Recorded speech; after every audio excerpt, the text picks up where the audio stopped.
Can a drone network be hacked? Yes, it can.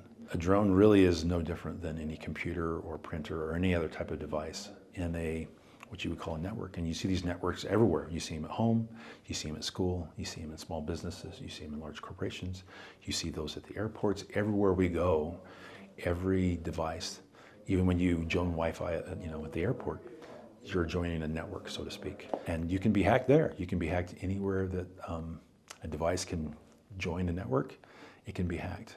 Now that's a good thing and a bad thing as far as from the perspective of building these new technologies. The pro of this environment is that we don't have to try and reinvent the wheel. We don't have to build a brand new way of, a brand new type of network. We can use what's out there. And what that also means is we can stand on the shoulders of those that have been building networks for 30, 40 years. The con of that as well is that, people that can hack into a system at school or at your home could do the same thing in a drone environment. But there's a couple ways we battle that. 3 different levels, at least that we do.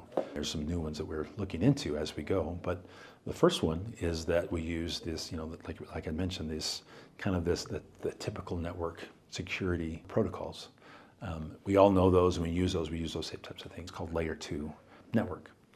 The second piece is that every type of our communication we use to fly a drone in between you and I, or between an airport or something like that, we basically package all those messages that go, to communicate back and forth. We package that in a type of encryption. And that's literally think of it as almost like a code where we have a shared key and only you and I understand. That way no one else can understand. The third one is we also use what's called a digital certificate. So every time we share data, every time we communicate, every time we send a command, so to speak, to a drone to tell it to do something. Hey, we want you to fly into this airport. Hey, we want you to turn left at that waypoint or at that roundabout, whatever that might be. We make sure that it's digitally signed within the context of our environment so that when the receiver receives it, they know that that comes from the sender that you expect. The biggest thing is that we have to be diligent. We're going to be, these technologies are brand new as far as aerospace and such. We need to, also be cognizant of those types of things as we go forward.